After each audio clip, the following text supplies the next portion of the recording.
Hello everyone, आप लोग का हमारे चैनल पर स्वागत है। तो आज के हम इस वीडियो में देखेंगे कि हम प्राइम नंबर को कैसे रिकॉग्नाइज करते हैं सी लैंग्वेज में।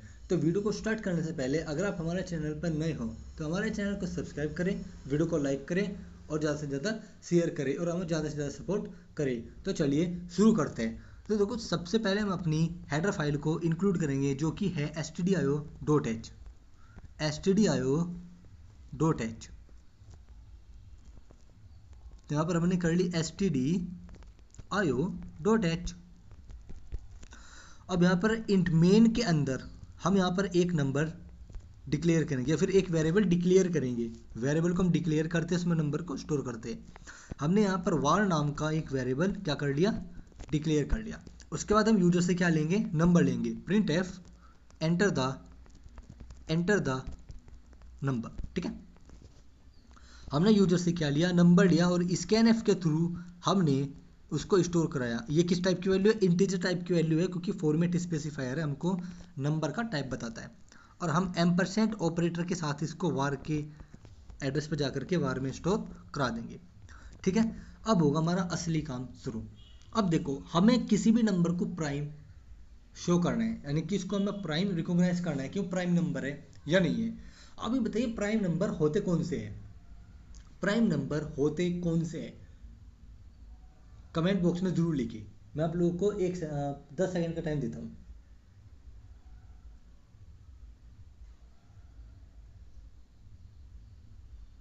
It's okay. चलो मैं आपको बताता हूँ कि प्राइम नंबर होता क्या है। प्राइम नंबर वो नंबर होता है जो 1 से और खुद से डिवाइड हो जाए, कंप्लीटली डिवाइड हो जाए, उसके अलावा किसी से और से डिवाइड ना होता हो। यानी कि जिसके केवल दो फैक्टर होते हैं, एक तो खुद या फिर एक 1, उसके अलावा वो किसी भी नंबर से डिवाइड नहीं होता। तो अब यहाँ पर क्या लॉजिक हम लोग लगाएंगे, आपको मैं 10 सेकंड देता हूँ, जरूर बताइए।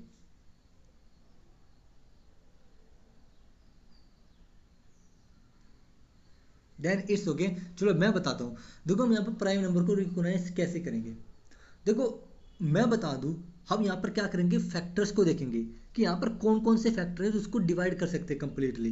क्योंकि यहाँ पर केवल इसके दो फैक्टर होने चाहिए, एक तो 1 और एक ही खुद, इसके अलावा कोई भी यहाँ पर फैक्टर नहीं होना चाहिए। हम इसके थ्रू यहाँ पर क्या करेंगे, रिकॉग्नाइज करेंगे कि ये हमारा प्राइम नंबर है या नहीं है। देखो, किसी भी नंबर को कंप्लीटली डिवाइड कौन कौन से नंबर कर सकते हैं, अब से याद रखना मैं आपको जो बताने जा रहा हूँ। किसी भी नंबर को कंप्लीटली डिवाइड या तो वो खुद कर सकता है या फिर उससे जितने भी छोटे नंबर है उसमें से कुछ नंबर से उसको कंप्लीटली डिवाइड कर सकते हैं। यानी कि कहने का मतलब, किसी भी नंबर के फैक्टर उससे हमेशा छोटे ही होंगे, उससे बड़े वाले नंबर का भी उसके फैक्टर नहीं होंगे। जैसे मैं एग्जांपल में लेता हूँ 8। 8 के फैक्टर कौन कौन से हो सकते हैं, 1 हो सकता है, 2 हो सकता है, 4 हो सकता है और 8 हो सकता है। यानी कि 8 तो खुद है ही, 1 से तो सभी नंबर डिवाइड हो जाएंगे, वो 1 से तो डिवाइड हो ही जाएगा। लेकिन जितने भी उसके फैक्टर वो हमेशा ही उससे क्या होंगे, छोटे होंगे, उससे बड़े कभी होंगे ही नहीं। 8 क्या 9 से डिवाइड हो जाएगा, नहीं हो सकता। क्या वो 10 से डिवाइड हो जाएगा, नहीं हो सकता। जो उससे बड़े नंबर है वो उसको कंप्लीट डिवाइड कर देंगे, लेकिन वो इंटीजर आंसर नहीं देंगे। जो उसका क्वेश्चन आएगा वो क्या आएगा, पॉइंट में आएगा। जबकि हमें क्वेश्चन पॉइंट में नहीं, क्वेश्चन हमको इंटीजर चाहिए, ना कि हमको फ्लोट वैल्यू चाहिए।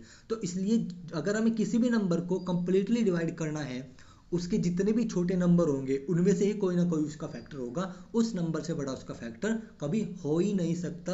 और हम यहाँ पर इसी कॉन्सेप्ट का इस्तेमाल करेंगे। तो हम यहाँ पर क्या लगाएंगे, एक छोटा सा फॉर लूप लगाएंगे।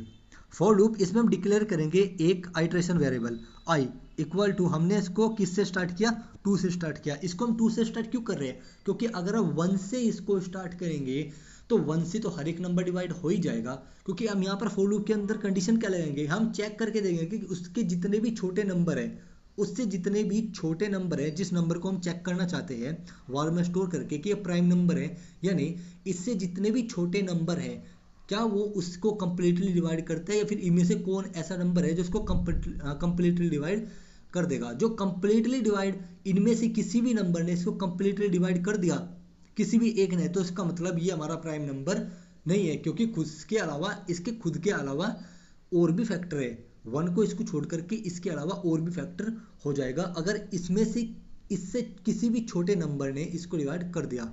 तो देखो, मैं यहाँ पर 1 से इसलिए स्टार्ट नहीं करूंगा क्योंकि 1 उस नंबर से छोटा होगा जिसको हम चेक करेंगे, तो 1 तो उसको कंप्लीटली डिवाइड कर ही देगा। तो हम 1 को और उस खुद के नंबर को छोड़ करके जितने भी 1 के और इस नंबर के बीच में जितने भी नंबर हैं, हम उससे चेक करके देखेंगे कि क्या ये कंप्लीटली डिवाइड है, नहीं। उनमें से अगर किसी भी एक नंबर से कंप्लीटली डिवाइड हो गया तो मतलब इसके एक से ज़्यादा फैक्टर है, यानी कि यह प्राइम नंबर है नहीं। यानी कि इसके 2 से ज़्यादा फैक्टर हो जाएंगे, इसका मतलब क्या हो जाएगा कि यह प्राइम फैक्टर कि सॉरी ये प्राइम नंबर नहीं होगा। तो चलिए हम यहाँ पर i की वैल्यू 2 से स्टार्ट करते हैं, और i की वैल्यू कहाँ तक जाएगी, i लेस देन वार, क्योंकि नंबर हमारा किस में स्टोर है, वार में। जिस नंबर को हम प्राइम नंबर चेक कर रहे हैं उसी नंबर को यहाँ पर लास्ट नंबर में डालेंगे वार, ठीक है, कि मैक्सिमम वैल्यू कितनी होगी, वार होगी, उससे एक कम। लेस देन का मतलब वार से एक कम वैल्यू तक हम जाएंगे, क्योंकि इससे जितने भी छोटे नंबर होंगे उससे हम कंप्लीट डिवाइड करके देखेंगे, ठीक है।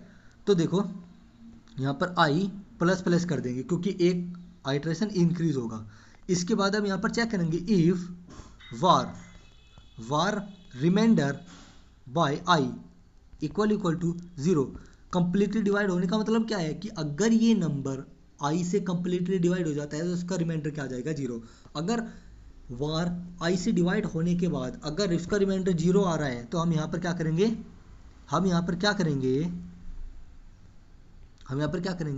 काउंट को क्या कर देंगे, प्लस कर देंगे। हम यहाँ पर काउंट को क्या कर देंगे, प्लस कर देंगे। अब देखो मैंने यहाँ पर काउंट की लिया, मैं यहाँ पर काउंट पी नाम का एक वेरिएबल ले लेते हैं, उसको 0 से इनिशियलाइज कर देते हैं। मैंने यहाँ पर काउंट वेरिएबल इसलिए लिया ताकि हमें ये पता चल जाए कि अगर काउंट इंक्रीज हो गया इसका मतलब इसका 2 से अलग वो नंबर खुद और 1 और उस नंबर के खुद के अलावा भी उसका कोई एक फैक्टर है। अगर यहाँ पर काउंट हमारा प्लस प्लस हो गया, काउंट अगर इंक्रीज हुआ इसका मतलब 2 से ज़्यादा फैक्टर है इस नंबर के, ठीक है। हमें यहाँ पर ये पता चल जाएगा। अगर हमारा काउंट 0 रहा तो इसका मतलब उसके 2 के अलावा 2 से ज़्यादा उसके फैक्टर है ही नहीं, और वो 2 फैक्टर कौन से होंगे, 1 और वो अपना खुद एक नंबर, ठीक है। तो हम यहाँ पर यही चेक करेंगे। अब हम फॉर लूप से बाहर आकर के फिर से दोबारा से कंडीशन चेक करेंगे कि if count equal to 0, if count equal to 0,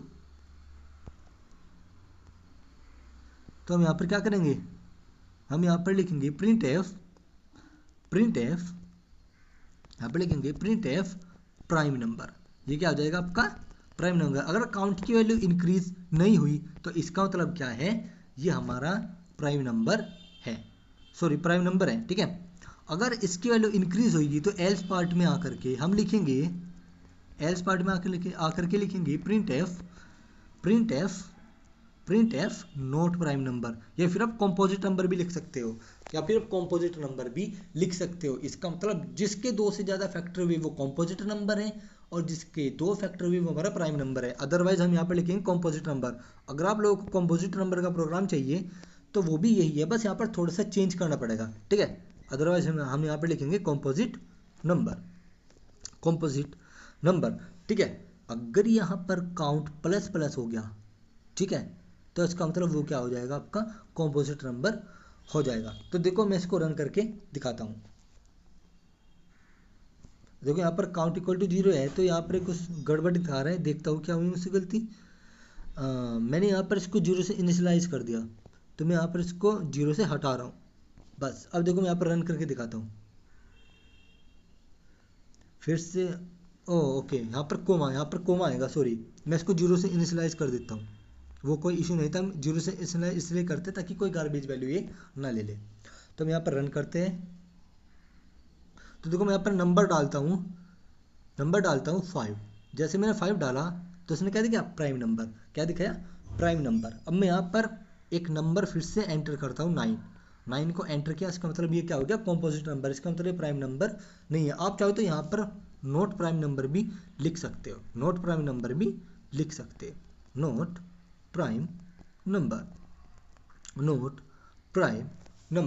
ठीक है, नोट प्राइम नंबर, ठीक है। ये हो गया। अगर आप लोगों को कॉम्पोजिट नंबर चाहिए तो उसका प्रोग्राम भी यही है, ठीक है, ठीक है। अगर काउंट की वैल्यू प्लस हो गई तो इसका मतलब क्या हो जाएगा, वो कॉम्पोजिट नंबर हो जाएगा।